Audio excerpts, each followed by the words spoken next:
I am genuinely shocked by what I've seen, in a good way. The reveal trailer for Doom the Dark Ages Revelations is so epic, I don't even know where to start. I am so hyped.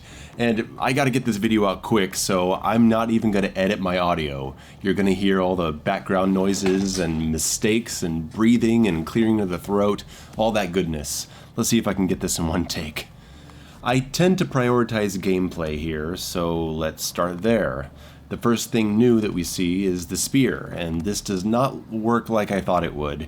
We first see it glowing green, and then a super shotgun kill on an imp makes it glow orange, and a single swipe knocks out all the overheated shield guys. Then we see 3 orange spears thrown, the first one breaking the Arachnotron's armor, and the third colliding with the Mancubus's energy shield to also break his armor. That's an instant armor break on a Mancubus. That's just wild. Then, holy moly, we dash up to the Mancubus during the falter state and explode him with the SSG. The spear goes back to green. So, can this spear be thrown multiple times while green, or is it only orange? Does orange only grant armor breaking? We don't know. Next, we see a new enemy holding a shield, riding a spinning saw wheel like a unicycle, swinging an attack that we are dashing away from, visibly slowing the game, which means that the dash is equal to what a parry would be while you're holding the shield saw. So I'm wondering what dodging attacks will do. Is it strictly evasive, or does dodging a certain number of attacks grant an opening in a vulnerable moment? Oh, well, that chair squeak belongs in a Yamo video, doesn't it? I was glad to not have the dash in the base game because it would take away from the parrying, but now we have this spear that parries melee and projectile attacks just like the shield, and we have a dash. I'm curious. Partly skeptical, but if the pressure is tuned right, I guess it can work. The first thing we see parried with the spear is an imp projectile, and that powers up the spear to impale the Mancubus, sticking him to the wall. It's glorious.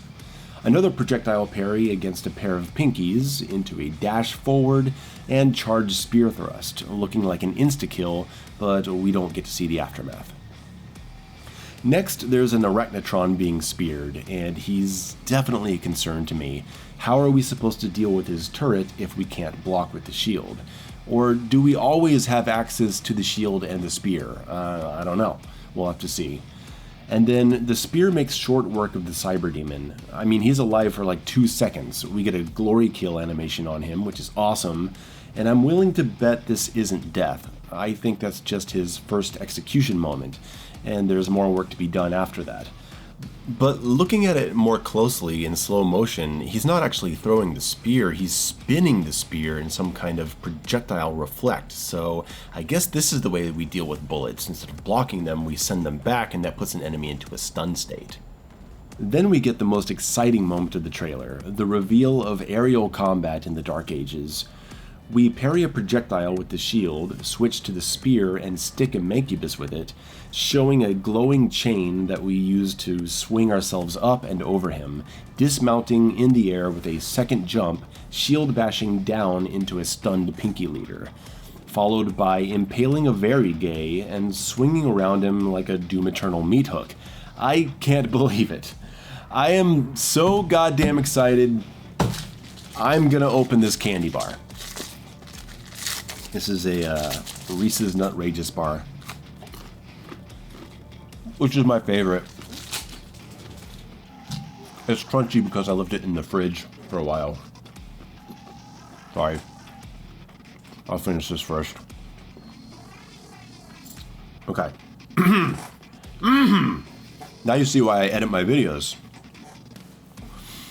Okay, where was I? Okay. So these two sequences show us a lot. They've found a way to hybridize both games into this fresh new combat loop that I'm chomping at the bit to get my hands on. The spear hook does not appear to be stunning the enemies, so we'll need to set up falters if we're going to go in like meat hook SSG style. But the ability to get airborne is quite exciting, as long as it doesn't become too abusable. Dark Ages enemies don't seem programmed to deal with an aerial slayer, so we'll have to see if they have some kind of counter to this new ability of ours. Look what's going on here. It's fast and easy to miss. A single jump goes into a spear hook point. We appear to dismount naturally immediately into an air dash, and then a second jump that is presumably granted to us by a spear hook dismount. A second spear hook maintains our airtime, raining down grenades, followed by a second dismount into a devastating spear shockwave ground pound. This is crazy to see in the Dark Ages. How are they going to balance this? I assume with just enemy numbers, lots and lots of enemies. Look at this battlefield below. There's a lot going on down here. I gotta give credit to whoever recorded this gameplay footage. The previews for the Dark Ages last year made it look a lot slower and tamer than it actually was. Get up. Alright, get out of here, go eat.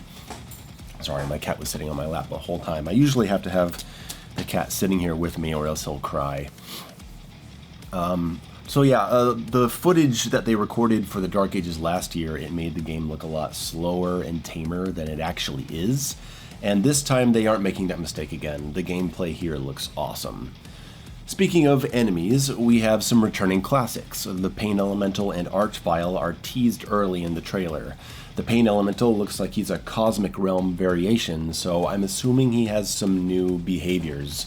The Archvile, however, looks as classic as ever, shooting his fire blasts like in Doom Eternal.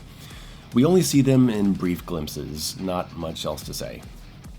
The only new enemy I noticed was the shielded unicycle dude. Hopefully we get a few more when we actually play. This guy looks like a boss fight for sure, with double energy double enemy swords, double energy swords that look like crucibles. He's human in Sentinel armor, just like the Marauders. So is this one of the Sentinel Guard that defects to the Hell side before the Marauders? I have no idea. I don't keep up with the lore that much. Maybe you guys know what's going on. Help me out, please. There's a lot of new stuff to see in the way of environments and story beats. I'm personally very excited to see the return of Khan Maker. She's my favorite villain of the modern trilogy. More of her, please. We got some new locations in Argent D'Nur with different skylines, so probably a few levels. A new red hellscape, as well as this Bone Bridge area that I assume is another part of Hell. This new Frozen World, which takes center stage of the DLC. I'm sure we have several levels there. And of course, we are returning to the Cosmic Realm, which was everyone's favorite addition to the Dark Ages. What is that sound in the kitchen? Stop it! Whatever you're doing. God, this fucking chair. I will never replace it, though. But the moment that was really the biggest what the fuck moment came from seeing the Underhalls map from Doom 2. What the hell are we doing here? Is this some kind of dream sequence? Is it a bonus map? You even have the classic pump shotgun. The aiming is centered. Is that just for the classic map, or is this the reveal of a centered weapon view as general option? That would be really cool. The trailer ends with another big what moment as we see flashbacks to an Earth hospital, and apparently one that we'll be playing through as we see the centered shotgun again.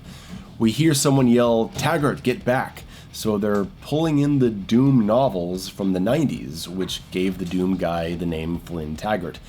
Okay, I don't really care about that. I mean, they made it canonical in Eternal that he's the same guy from the original games, and he spent years in hell after Doom 64. Why not bring the novels in too? I guess some people will be upset that they canonized his name, but it doesn't affect me in the slightest. Flynn, okay, I'm still calling him Doomslayer.